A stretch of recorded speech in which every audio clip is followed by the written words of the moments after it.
굉장히 도움을 많이 받았다고 했을 때 보람을 느낄 수 있어요.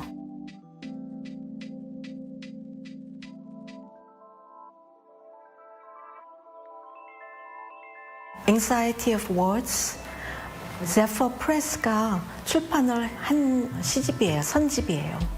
2006년에 출판이 되었었거든요. 그때 김혜순 선생님이 시애틀에 오셨어요. 매년마다 하는 컨퍼런스가 있거든요. 거기에 오셔서 같이 낭독도 한 번 했었어요. 그때 선생님하고 같이 시 낭독을 했기 때문에 참 좋았어요. 제가 지금 끝난 번역 시집이요. 김혜순 선생님 시집 날개 환상통. 이해하기도 어렵고 언어도 굉장히 어렵고 그래서 할 때 김혜순 선생님한테 질문을 많이 보냈어요. 왜냐면은 그 시의 주제, subject 그리고 누가 말을 하는지 시를 읽을 때 그게 너무나 애매했어요. 그래서 그런 거를 많이 선생님한테 질문을 던지고 선생님이 저한테 답을 해주시면서 많이 도움을 받게 되었어요. Thorough Toothpaste, Mirror Cream 이라는 시집이 있어요. 제가 번역한 거. 그 안에서 I'm okay, I'm pig이라는 시가 있는데요. 그 시를 제가 굉장히 좋아해요. 그 시에서 여러 장면이 나오는데 돼지들이 고문을 받고 고통을 받고 죽음을 경험을 하고 아주 불쌍하게 억울하게 죽는 장면들이 많이 나와요. 그런 장면들은 한국 현대 역사 중에 안에서 한국 사람들이 많이 고통을 받았던 경험을 쓰신 그 장면들이에요. 그래서 참 중요한 시라고 생각하고 사람 대신 인간 대신 돼지 몸, 돼지 목소리를 내시면서 쓰신 시가 너무나 훌륭하다고 생각했어요, 저는. Bloom pig. A horde of healthy pigs, like young strong men, get thrown into the pit. They cry in the grave. They cry standing on two legs, not four. They cry with dirt over their heads. It's not that I can't stand the pain, it's the shame. Inside the grave, stomachs filled with broth and gas. Stomachs burst inside the grave. They boil up like a crummy stew. Blood flows out the grave. On a rainy night, fishy-smelling pig goes flash, flash. Busted intestine tunnel their way up from the grave and soar above the mound. A resurrection. Intestine is alive, like a snake. Bloom pig, fly pig. Boars come and tear into the pigs. A flock of eagles comes and tears into the pigs. Night of internal organs raining down from the sky. Night of flashing decapitated pigs. Fearful night, unable to discard pig, even if I die and die again. Night filled with pig squeals from all over. Night of screams, I'm pig, pig. Night when pigs bloom, dangling, dangling from the pig tree.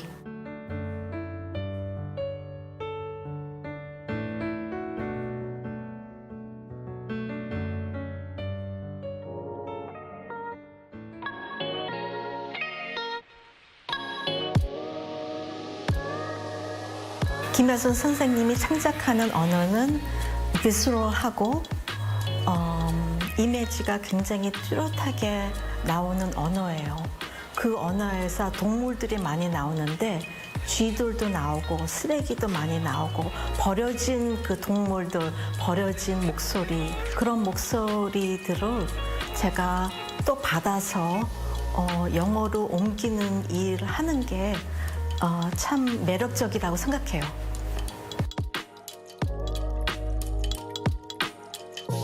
영어로서는 그 여잔지 남잔지 he, she 프로나운이 굉장히 뚜렷하게 나와야 되잖아요. 한국어는 subject 없이도 쓸 수 있고 pronouns도 별로 쓰지 않고 그래서 저는 항상 선생님한테 이 사람이 여자예요, 남자예요?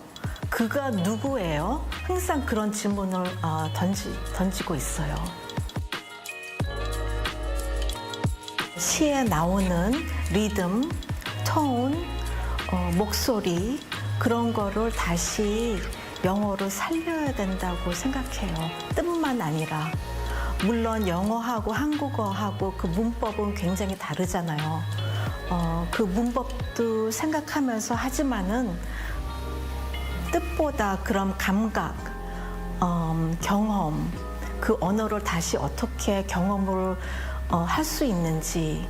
그래서 미국에서 그 독자들이 선생님 시를 읽을 때 창의롭게 경험할 수 있게 시를 살리는 게 굉장히 중요하다고 생각해요.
In our headlines on this Thursday, July 17th, here in South Korea, at least 2 people lost their lives amid the torrential rain across the country, while over 1,000 people were evacuated amid fears of flash floods and landslides.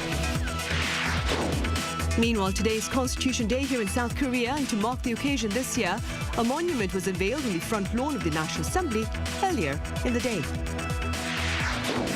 And the country's top court has cleared Samsung chairman Lee Jae Myung of fraud charges, ending an almost decade-long legal battle over his role in a 2015 merger deal.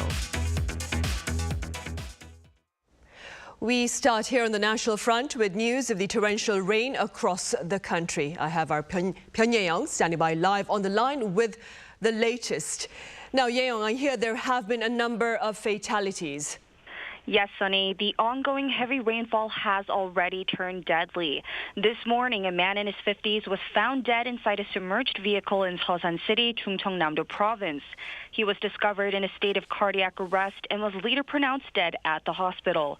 Another man in his 80s was found dead from drowning nearby, and one person also died in Tangjin City. In Gyeonggi-do Province, a 40-year-old man was killed yesterday when a 10-meter retaining wall collapsed in Osan City due to the rain. In total, over 110 people have been temporarily evacuated, mostly in the Chungcheongdo provinces and southern parts of Gyeonggi-do Province, where the rainfall has been at its heaviest. According to the Ministry of Education, over 400 schools have suspended classes due to heavy rain, with most closures concentrated in cities of Seosan, Tangjin, Asan, and Yesan, as well as Hongseong-gun County in Chungcheongnam-do Province, where every school in every district has closed. Facility damage has been reported at 166 schools, including leaking, flooding, and structural damage, although thankfully no injuries have been reported. Authorities are urging residents in low-lying areas and landslide-prone regions, especially across the Chungcheongdo and Jeollado provinces, to remain on high alert. Right. And Jae-young, which areas are bearing the brunt of the downpour as we speak? Right, the heaviest rainfall overnight was concentrated in Chungcheongnam-do province, particularly Seosan City and Hongseong-gung County. In Seosan, over 110 millimeters of rain fell in just 1 hour, which is the highest on record there for July. By 5 a.m., total rainfall in Seosan reached 339 millimeters, and that figure rose to over 420 when including yesterday's totals. In Gwangju City, about 40 residents were urgently evacuated after parts of their village were submerged. And additionally, Gwangju City and surrounding parts of Jeollanam-do province are also now under expanded heavy rain alerts, with a flood warning being issued for Yongsan Bridge in Gwangju. In Seoul, a flood advisory was issued for the Torimcheon River near Sindebang Station, and access to several streams is under control due to concerns of overflow. Traffic is also being controlled around low-lying areas, and authorities are monitoring major bridges and underpasses. Train services have been affected as well. Korea Railroad suspended general train operations on parts of several lines around 6 a.m. due to the heavy rain. Before you leave us, Yeung, do tell us a bit about the measures that is taken by the government in response to the rampant rain. Well, the Central Disaster and Safety Countermeasures Headquarters held an emergency meeting earlier on Thursday and issued a Level 3 response, which is the most severe stage, later in the day. The flood and storm disaster alert had been raised to serious level. Emergency personnel are on high alert with disaster situation rooms in full operation. Fire departments are increasing their 119 call center capacities, and authorities are jointly managing real-time updates across agencies. A landslide warning has also been raised to the second highest level in major southern cities, including Gwangju, Daegu, and Busan, with the risk now categorized as serious in parts of Daejeon, Sejong, and the Chungcheongdo provinces. Interior Ministry officials have said the top priority is minimizing casualties, as up to 300 millimeters more could fall in the coming days. That's all I have for you now. Back to you, Sunny. All right, Yeung, thank you for that detailed coverage, and do keep us posted. In related news, President Lee Jae Myung has ordered an all-out response to the heavy rain. Meeting with his top aides earlier today, he called for safety inspections of high-risk areas, including underpasses, underground parking lots, and retaining walls. 이미 인명 피해가 발생하고 있는 것 같고, 또 일부 침수 피해도 지금 보고되고 있습니다. 국민의 생명을 지키는 일에 작은 실수도 용납되지 않는다라는 점을 명확하게 말씀드립니다. Linking the government's primary purpose to public protection, the president also urged for swift probes into recent workplace fatalities, strict accountability for those responsible, and stronger support for those falling through the cracks of the welfare system. Also, marking Constitution Day today, he proposed reinstating July 17th as a public holiday, calling it a chance to reflect on the spirit of popular sovereignty. And President Lee Jae Myung has appointed Park Yong-man, former chairman of the Korea Chamber of Commerce and Industry, to lead a diplomatic delegation to the U.S. The three-member delegation includes Park, along with ruling Democratic Party lawmakers Han Chun-ho and Kim Woo-young. According to Senior Secretary for Political Affairs Woo Sang-ho, the delegation is not being dispatched to address a specific subject, but to convey changes within South Korea in light of the recent transition of political power. Their departure date has yet to be decided.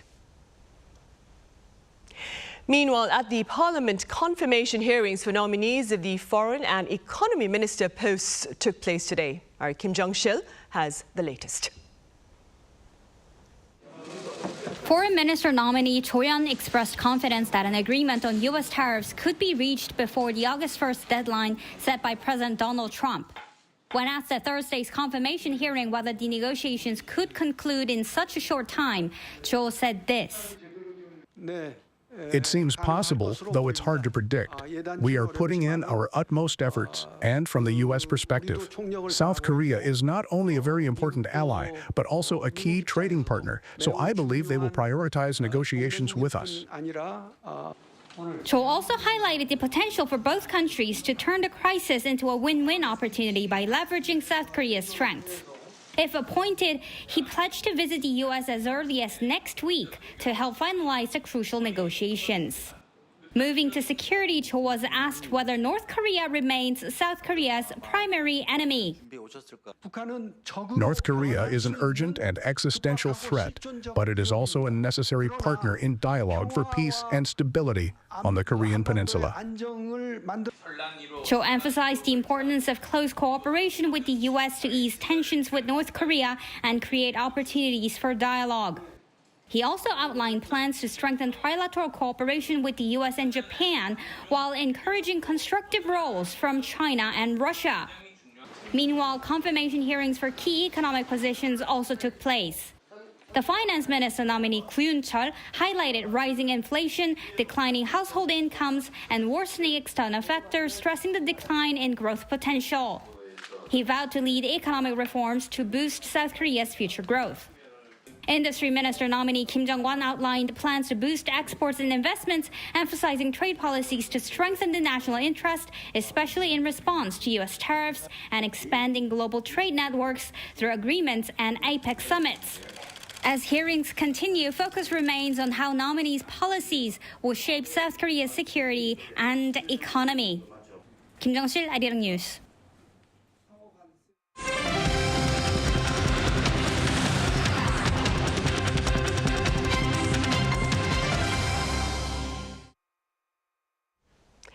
Today, that is July 17th, is Constitution Day here in South Korea. And in light of this occasion, the National Assembly shared a monument and prepared a time capsule to be opened precisely 100 years from today. Our political correspondent Shin Ha-young reports. The National Assembly of the Republic of Korea, the last bastion of democracy, are the words engraved on a monument unveiled on Thursday on the front lawn of the National Assembly, marking the 77th anniversary of the first proclamation of the Constitution. On the back, it commemorates the day the Assembly with the people blocked martial law troops, ending the decree's implementation and reaffirming its commitment to protect the people and strengthen democracy.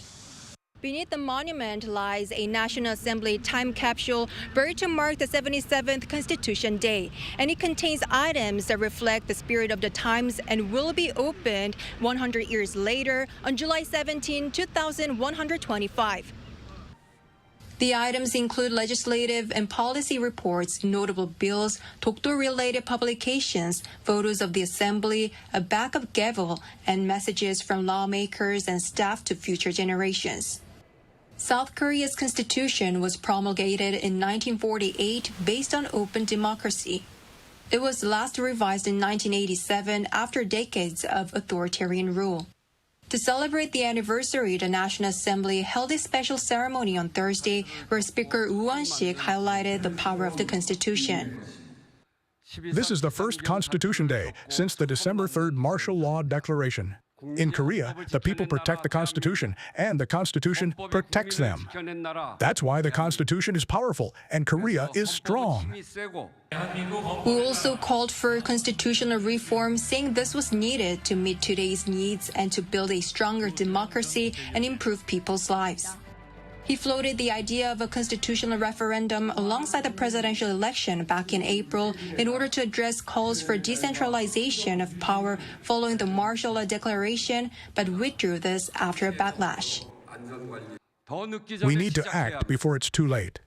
Rather than a full reform, we should begin with small, gradual amendments that the National Assembly, government, and people can all agree on. Posting on Facebook, President Lee Jae Myung called for a discussion on constitutional reform and urged the National Assembly to lead the process, pledging to work alongside the legislature to reflect the will of the people. Meanwhile, following several recently proposed bills to reinstate Constitution Day as a public holiday, attention is on whether it will become a national holiday again for the first time since 2007. Shin Ha-young, Arirang News. In other news, an almost decade-long court battle against the head of Samsung Electronics has come to an end. Our business correspondent Kim Do-yeon has details.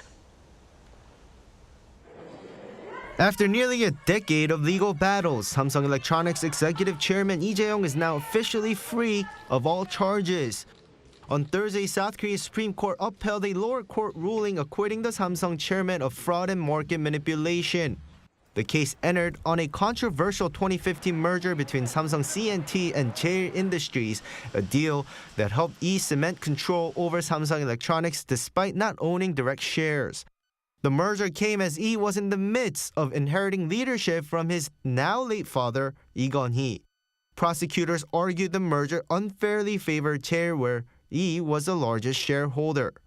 But the top court ruled there was insufficient evidence that the deal or the related accounting practices violated the law. Lee's legal woes began in 2016 with a bribery case linked to former impeached President Park Geun-hye. He served a total of 18 months in prison over the course of 4 years until 2021 and was barred from holding an official role at Samsung for 5 years following his release from prison. That ban was lifted early after a presidential pardon in 2022 by then-President Yoon Suk-yeol, paving the way for his formal return to Samsung leadership. Despite rejoining the company, Lee remained entangled in the ongoing merger case, making frequent court appearances. His legal team celebrated an appeals court acquittal in February 2025 and famously left this comment. I hope this decision leads to the defendant returning and concentrating on their work. Lee's freedom from legal issues comes as Samsung Electronics has recently faced mounting headwinds. Its operating profit for the second quarter was slashed in half year-on-year, dragged down by weakness in its key semiconductor business, which accounts for more than half of total profits. Pundits say the legal issues didn't help and kept the company as a whole from making risky and bold decisions. But now at least the man at the top is no longer looking over his shoulder, and that may mark a turning point for South Korea's biggest conglomerate. Kim Do-yeon, Arirang News. Meanwhile, South Korea's automobile exports posted a record high for the month of June last month, driven by regional shipments and EV rebounds despite U.S. tariffs. According to the Trade Ministry on this Thursday, auto exports totaled $6.3 billion in June, up more than 2% on year. By region, shipments to the EU surged over 32% and those to Asia jumped over 35%. In sharp contrast, auto exports to the US plunged 16%, dropping for the fourth month in a row. The ministry also pointed out EV exports marked their first growth in over a year, soaring more than 11% in June on year. And beauty products are among the latest popular export items for South Korea, and their overseas shipments during the first 6 months of this year hit a new high. Our correspondent Park Chun-han files this report. Once considered cost-efficient cosmetics for locals, K-beauty products have now gone global and become one of the must-buy items when traveling to Korea. Here, in the heart of Myeongdong, one of the most popular areas for foreign visitors, you can spot people from all over the world shopping for Korean beauty products. What started as a domestic trend has now become a key export driver. I heard it by social medias and friends. We have a lot of channels in France that talk about this. So every French person wants to try because it works. So yeah.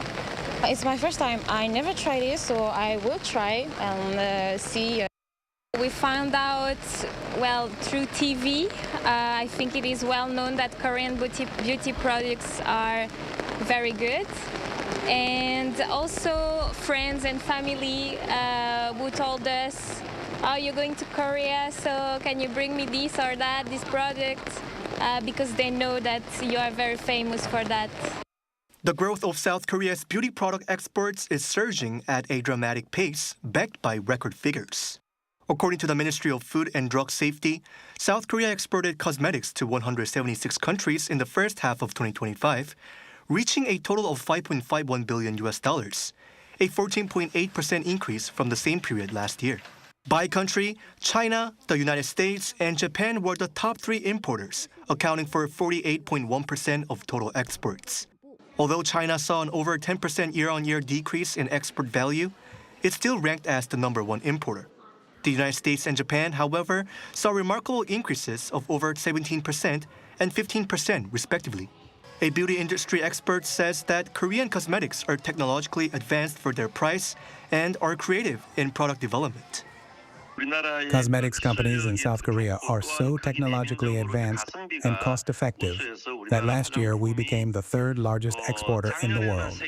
They're incredibly creative and great at coming up with new products, which is why they're receiving this kind of attention around the world.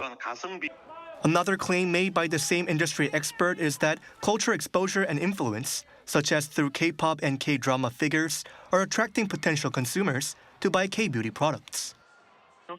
As K-dramas and K-pop have become more popular, people around the world are seeing more of Korean people's skin. I think that has contributed to a perception that Koreans have great skin because they use Korean cosmetics. Most of the products are now vegan, and there are also many functional patents behind them. With rising demand from all over the world, K-beauty is now not just a trend, it's a new culture. And if the current pace continues, 2025 could mark yet another historic high, hopefully surpassing the $11 billion mark. Park Junan, Arirang News.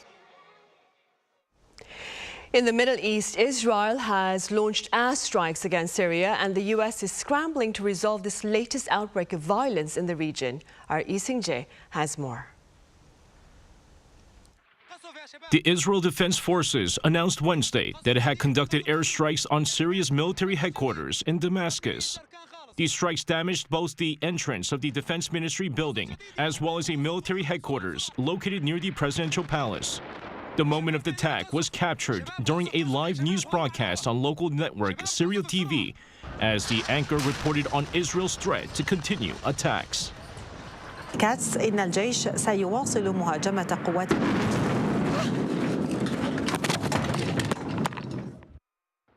According to Syria's Ministry of Health, at least one person was killed and 18 others injured in the airstrikes. Wednesday's attacks come as Israel vowed to destroy Syrian government forces attacking Druze communities in southern Syria, demanding that they withdraw. Meanwhile, U.S. Secretary of State Marco Rubio said Wednesday that while the situation in Syria is complicated, it's a misunderstanding and efforts towards de-escalation will be made soon. So we've been engaged with them all morning long and all night long with both sides, and we think we're on our way towards a real de-escalation. The UN Security Council is set to hold an emergency session on Thursday following the Israeli airstrikes. The meeting was requested by the Permanent Mission of Syria at the UN and was endorsed by Algeria. Lee Jae, Arirang News. Meanwhile, back here in the country, the South Korean women's football team has won the East Asian Football Federation Women's E1 Championship for the first time in 20 years. Led by head coach Shin Sang-woo, the team defeated Taiwan 2-0 in the final match held at Suwon World Cup Stadium on Wednesday. Chi So-yeon handed Korea the lead with a second-half penalty before Chang Sil-gi placed Team Korea's victory beyond doubt.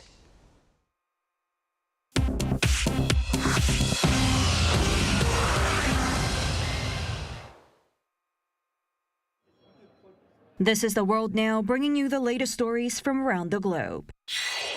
Wall Street closed higher on Wednesday after an early drop triggered by reports that President Trump planned to dismiss Federal Reserve Chair Jerome Powell, which Trump quickly called highly unlikely. Markets tumbled mid-morning on Wednesday with the S&P and Nasdaq falling more than 1%, while the dollar plunged and Treasury yields spiked after Bloomberg cited an anonymous White House source suggesting Powell would lose his job. The confusion grew amid concerns about Trump's repeated criticism of Powell for not cutting interest rates faster. However, stocks recovered swiftly once Trump denied any plan to fire Powell. The Dow rose 0.53%, the S&P 500 gained 0.32%, and the Nasdaq Composite added 0.26%. Tech shares lifted the Nasdaq to another record close. In the Middle East, at least 20 people have been killed in a fatal crush at an aid distribution site in Khan Yunis, southern Gaza. The Gaza Humanitarian Foundation, a U.S. and Israeli-endorsed NGO, reported on July 16th that the deaths occurred during food distribution in Khan Yunis. GHF officials said that armed people believed to be linked to Hamas deliberately caused unrest by infiltrating the crowd to cause panic. The Hamas-run Gaza government media office blamed the incident on the GHF, while witnesses said security personnel had used pepper spray on the crowd. Palestinian health authorities confirmed 21 deaths by suffocation, asserting many victims were crushed in an overcrowded enclosure. In Iceland, a volcano on the Reykjanes Peninsula in the southwest of the country erupted in the early hours of Wednesday. This marks the 12th eruption in the region since 2021. Lava fountains burst along a fissure up to a kilometer long, sending thick gray smoke and orange lava into the sky. Authorities evacuated the nearby town of Grindavik, home to approximately 4,000 people, and cleared the Blue Lagoon geothermal spa.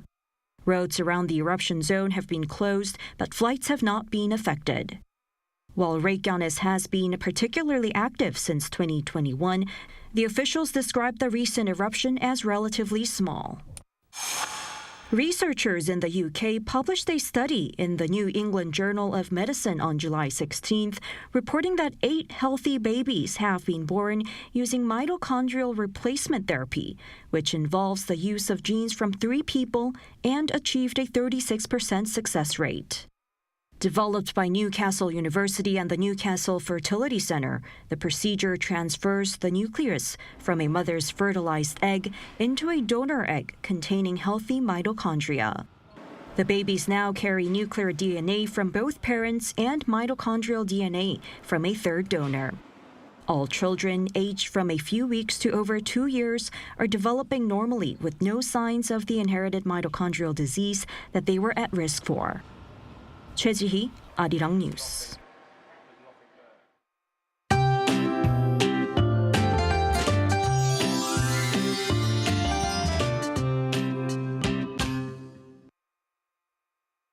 Heavy rain warnings are being expanded and strengthened as it has been raining all over the country.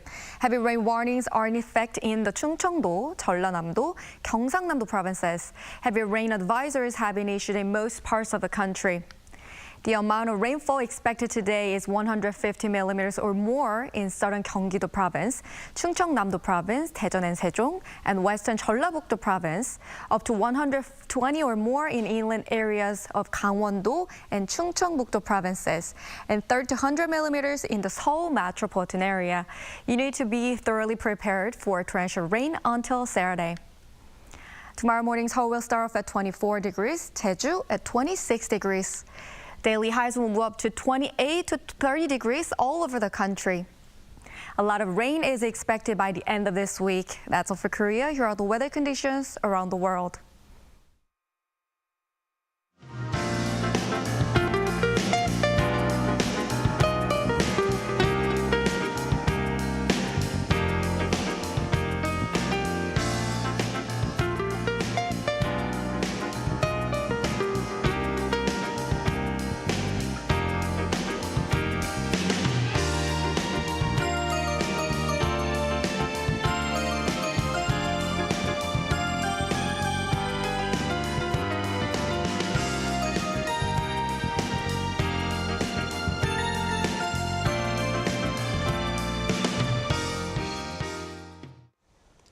Those are the headlines at this hour here in South Korea. Coming up next is our daily panel session.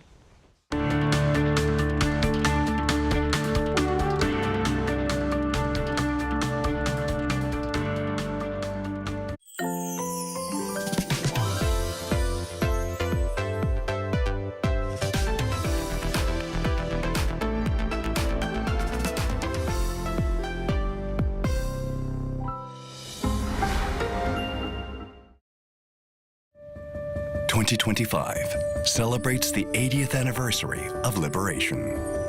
A place filled with culture, history, and diverse experiences.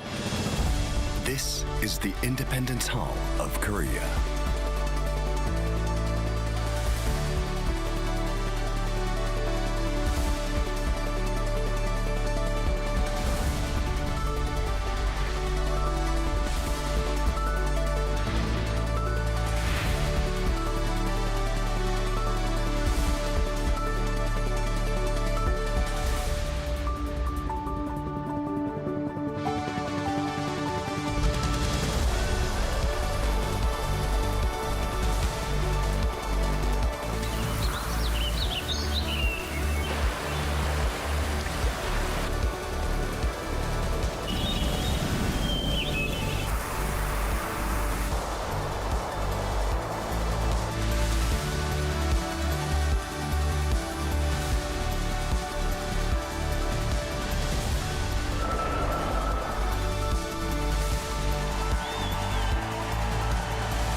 upholding the values of the independence movement.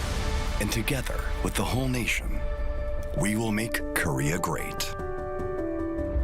The Independence Hall of Korea.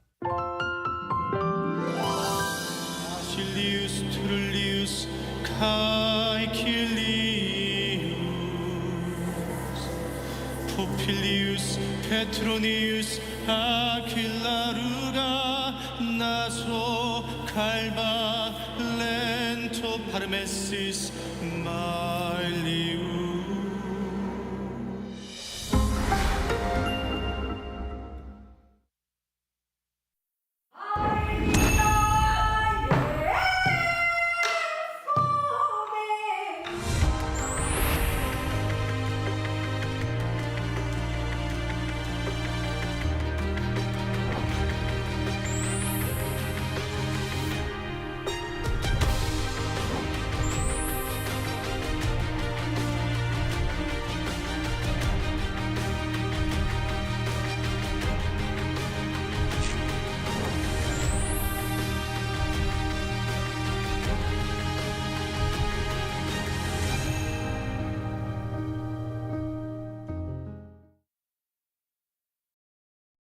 코딩을 배우고 싶어? 로보로보로 와!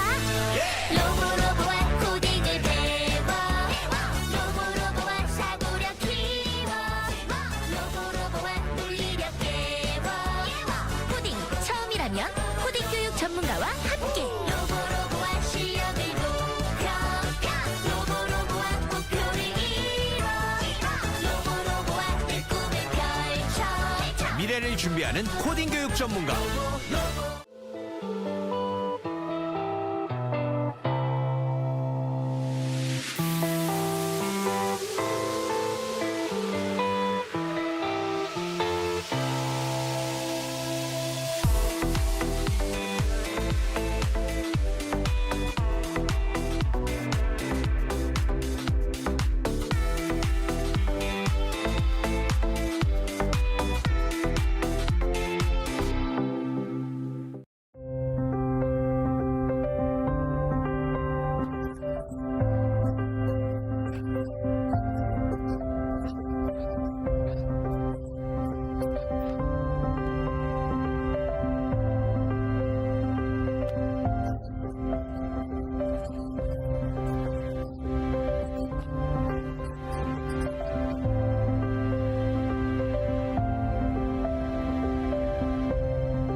Change the way you start skincare. 7 vegan peptide, maximum benefits for your skin. And amplify the effect of the next skincare step. Boosting, glowing, and brightening. Effortless care. Visible results. 7 vegan peptide booster. Mizone.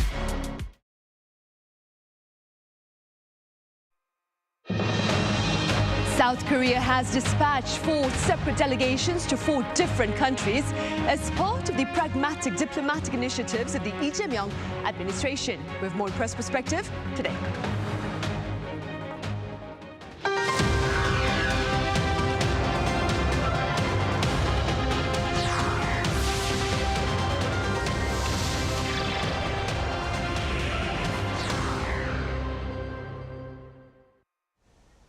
Hello and welcome. It's Thursday, July 17th here in Seoul, and you're watching Press Perspective. I'm Min San-hee. Today we touch upon South Korea's diplomatic endeavors as it seeks to ensure mutual gains on the trade and security fronts with its global partners. For more on this, I have Rui Valdez with Spanish news agency EAFF Spain here in the studio. Rui, welcome back. Nice to be here, San-hee. I also have Melanie Jensen with Danish weekly broadsheet Weekend Davisen over in Denmark, live on the line. Melanie, it's great to have you on. It's nice to be here. Right. Melanie, we will start with you. The Lee Jae Myung administration has begun dispatching diplomatic delegations overseas to bolster its bilateral interactions with its global partners. And among the first 4 destinations are the EU headquarters in Belgium, France, the UK and India here in this part of the world. What has been the response of the foreign media to such diplomatic endeavors by South Korea? Actually, there has been surprisingly little coverage of this trip. I might believe that probably in Europe there is summer vacation right now and most politicians are off, so most of our political departments are very limited. So I think they put all their efforts on covering Trump, which of course is for me rather surprising because the special envoys that President Lee Jae Myung has sent are actually some pretty high-profile politicians. For example, the former environmental minister has gone to EU, where he on Wednesday met with the vice president of the European Council, Christel Schaldemose, who, by the way, is actually Danish. But Lee Jae Myung has said that what he's trying to achieve by sending these special envoys is, of course, a closer collaboration between India and Europe and South Korea. But something else he's also hoping to gain is to ask for EU's help in resuming the inter-Korean dialogue.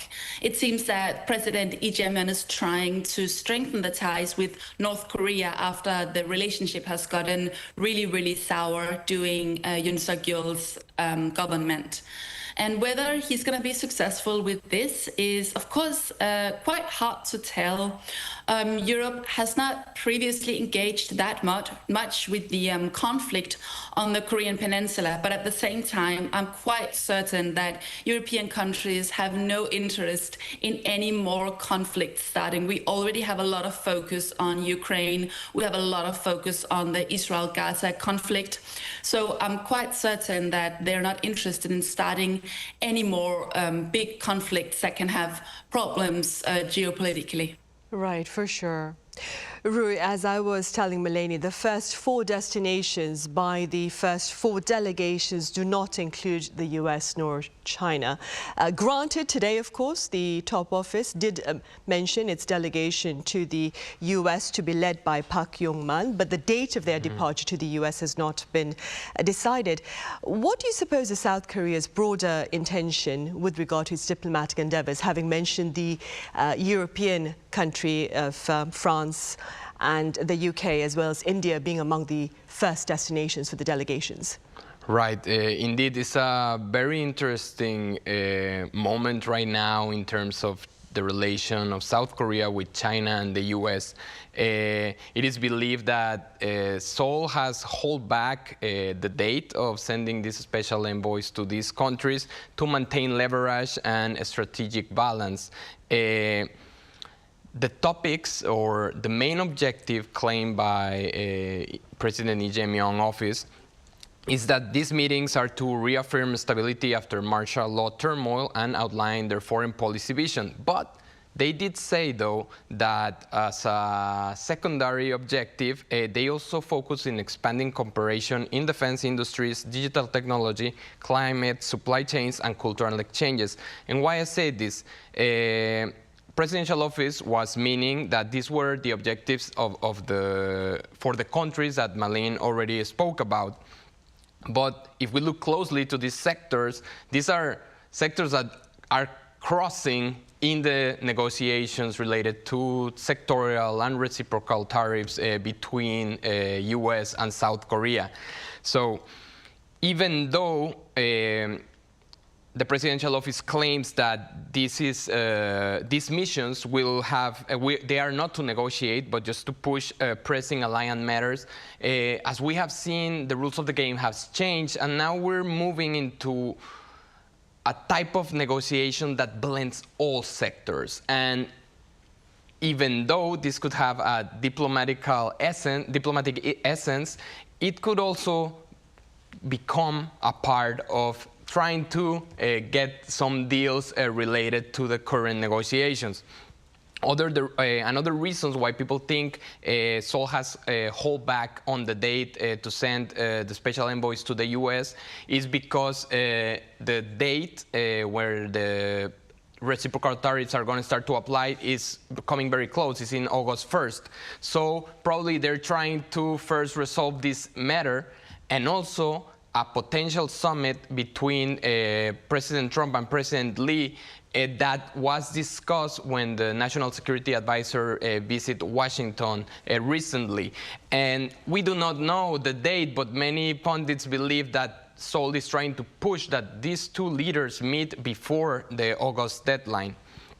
On the side of China, there is also caution from Seoul to decide when to send the special envoys, because as we say, everything is blended together in the sense that China is also part, like all the world, of this trade war, and there's other things related with tensions with Taiwan and so on and so forth.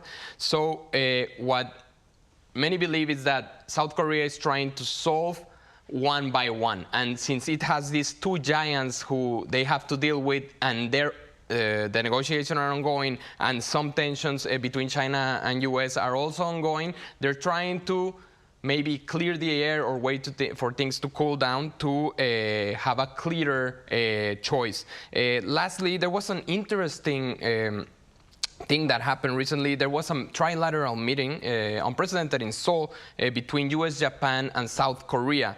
In that meeting, the US part mentioned China's threat as a part that everybody should be concerned. But in the joint statement, China was not mentioned, which also could signal that South Korea is taking this stand that they are not going to point out China in terms of their menace or in terms of their assertiveness or these negative qualities that U.S. constantly put. So basically, Seoul is in a uncomfortable position and is taking time to send these special envoys. Right. And in the meantime, Melanie, according to the New York Times, Mr. Trump's tariffs are encouraging America's Asian allies, including South Korea, to seek out better friends. What are pundits there in Europe saying about prospects of greater partnership between South Korea and Europe, Melanie? Well, from what I have heard, there are pretty good prospects, mainly because South Korea is one of the countries in the world that highly agrees with the geopolitical standpoint that we see of Europe. Both Europe and South Korea are very interested in helping Ukraine. In the Ukraine war, they have the same stance. Unlike what we see from example Iran or China, that is more ambiguous or even more held on the Russian side. Also, South Korea has a very, I would say still, despite what we have seen in December with the military, like Yoon's, assumed military coup, still South Korea has a very strong democracy, which we can also see with Lee Jae Myung as a leader. And that is also something that sadly has become more and more rare outside of the Western countries.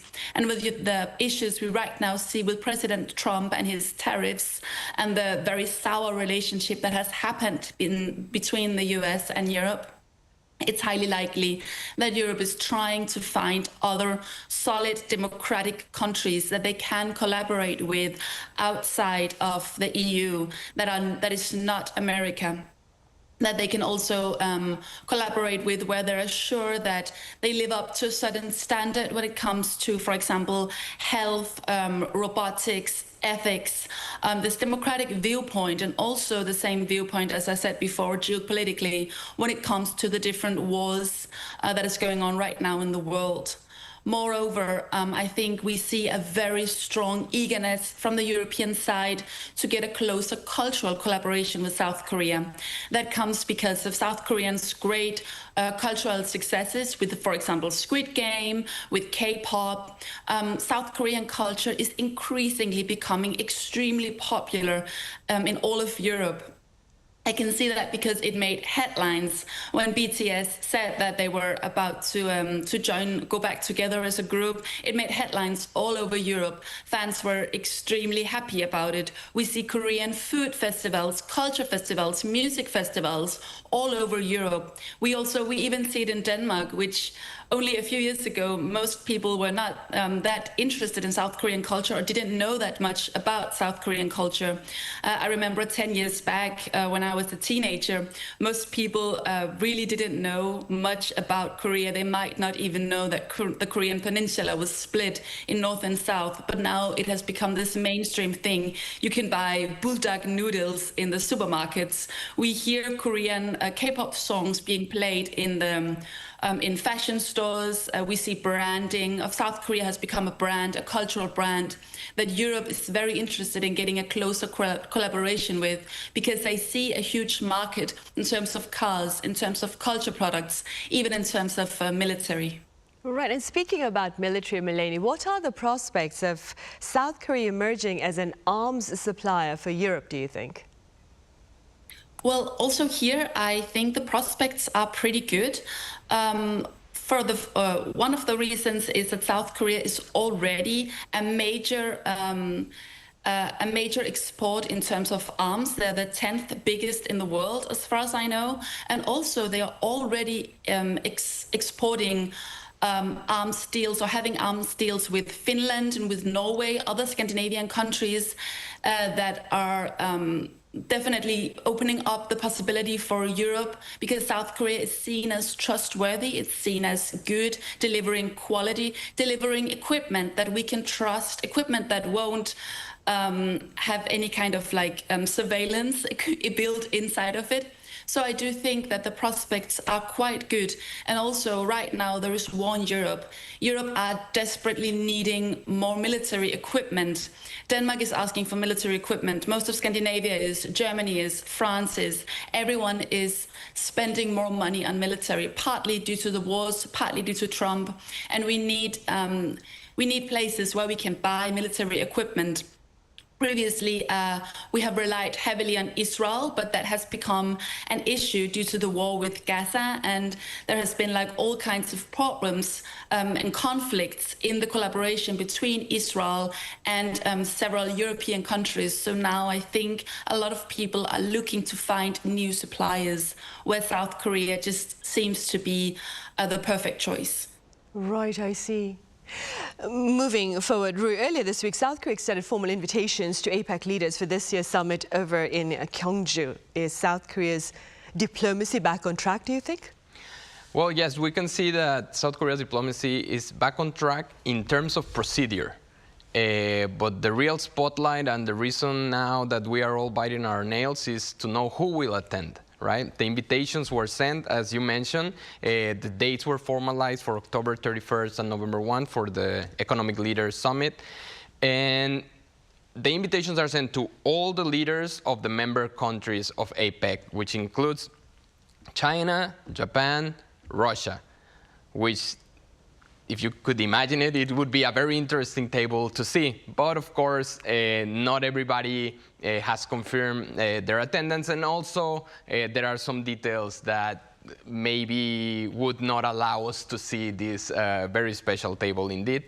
In the side of U.S., recently a journalist, he was the former editor-in-chief of Korea Economic Daily, he met President Lee Jae Myung, and he said in his YouTube channel that Lee Jae Myung told him, or told the table, that Trump was still undecided if he was going to attend, but that Xi Jinping was already confirmed. He already confirmed his attendance on the background, I guess.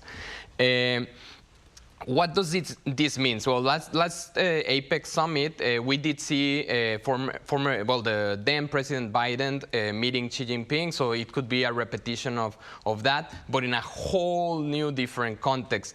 As we all know, since starting in office, Donald Trump has changed drastically the rules of the game, especially in trade, or at least he's pushing to get these negotiations running with all the country, and especially with China, things have gotten quite tense. You can say recently they have come, at least in statements, to a certain type of deal, but we don't know for sure if these tensions will be there still in the long run or by the time that the APEC is celebrated. Just to know, in the side of Russia, of course, the invitation, the presidential office said that the invitation was sent to the leader Vladimir Putin, but it's very unlikely that he will attend because he's facing an ICC arrest warrant for his invasion of Ukraine. So, being that said, also the presidential office was asked if they were willing to invite North Korea as a guest. Of course, they are not members of the APEC. The presidential office said that they haven't sent any kind of invitation, and if the government ends up deciding, it's not up to them. It's going to be discussed by the foreign ministry and also the unification ministry. The trade backdrop is the main thing of concern, as I've mentioned. What can be discussed in the APEC, or the main topic that is going to be discussed is, well, the theme is building a sustainable tomorrow, and the topics will be digital innovation, supply chain, and shared prosperity. I would underscore supply chains as one of the main topics, considering all this trade war that has been happening since Trump got into office. And in the side of South Korea, it would be very interesting, whoever attends, just to see President Lee Jae Myung, see how he's going to deal, having in the same room, if not the presidents, the very high-profile officers representing countries that South Korea is very close to, and also countries that between each other they don't have the best relationship. So yeah, we're looking forward to it. Right, and speaking about President Lee Jae Myung, earlier this week also, Melanie, the president addressed the audience of the 2025 World Congress of Political Science, which was held here in the capital city. What do you believe are the broader implications of this hosting by South Korea, especially keeping in mind its short-lived martial law back in December and the political turmoil it caused? Well, I believe it has had big implications for South Korea, because hosting this means that South Korea is really showing itself off as a strong democracy, as a place where freedom of speech is strong, where the democratic institutions won't bow down. And of course, that is shown since Lee Jae Myung is holding his speech at the opening ceremony. He really shows off that no matter what, South Korea will not bend down, despite the political turmoil that we saw in December, and that has actually been affecting Korea for several months, all the way until the presidential election. There has been so many debates, so many questions. There has been so much going on about whether the South Korean democracy would really last in a way, and what would happen after the presidential election. Would we see big demonstrations? Would we see a Korean version of Capitol Hill? I think everyone was very eager to see what would happen. So just the fact that the presidential election went quite smooth, and the election of Lee Jae Myung shows that South Korea is a strong democracy. And I think a lot of people, including me and including my Korean family, was definitely extremely relieved when they found out that Lee Jae Myung has taken power after all so easily, I would say, without that many protests, without that many problems. And then him delivering this speech just signals that South Korea it is a democratic country. It has its norms and values in order. There is nothing to worry about. We can consider South Korea as stable, which I think is extremely important, definitely in these times where we see autocratic regimes are showing up more frequently than they have done for decades. There's a lot of political turmoil worldwide, a lot of fight about what is the truth, what is the established truth, what are the ideals that we should look for in a society. So I do think that even this was just like a small speech and a small summit, I do believe that it has the symbolic meaning that Korea got to show off their democratic values. Right. Also staying with the president's remarks on the domestic front, Rui, after meeting with bereaved family members of tragic accidents, including the Sewol ferry disaster and the Itaewon crowd crush, President Lee Jae Myung called for a disaster response mechanism that centers on the victims. What were your takeaways from that speech, from those remarks? Right. President Lee also apologized in front of the the families of the victims of these disasters. Disasters that, just to put them in general terms for the audience, comes since the Sewol ferry disaster of 2014 to the Jeju air crash of the end of last year. President Lee proposed to form a special investigation team with prosecution and police to probe the Itaewon tragedy with powers for compulsory investigations. These type of proposals are related to the fact that, I mean, these disasters come a long way, so they have passed many administrations, but the Itaewon one was under the previous president, Yoon Song-yeol, and many families of the victims have shown that their demands remain unmet in terms of the investigation, how they were, the communication with authorities, proper, let's say, investigation in the sense of finding people who are guilty or higher profile. So yeah, there's also support. President Lee proposed a support long-term trauma care for the Sewol families, consider a national inquiry into the Osong underpass flood, and create a standing task force to investigate secondary harassment of victims, which is also a phenomenon that has been that victims have informed a lot, and build memorial and spaces of remembrance of all victims.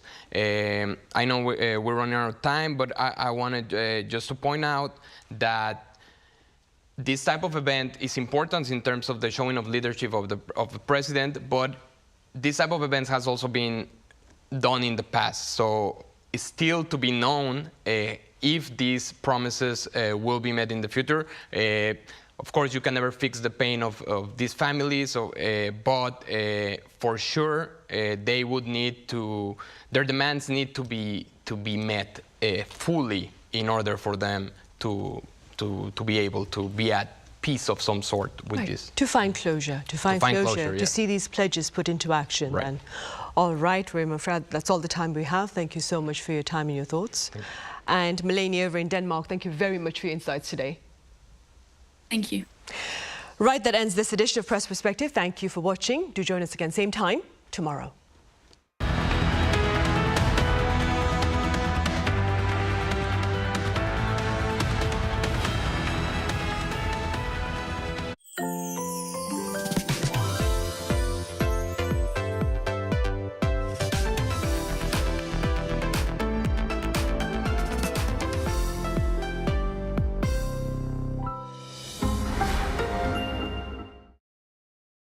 Arirang TV is conducting an overseas TV viewer survey to provide you with a better global broadcast service. Share your valuable feedback on the Arirang TV website www.arirang.com or mobile application.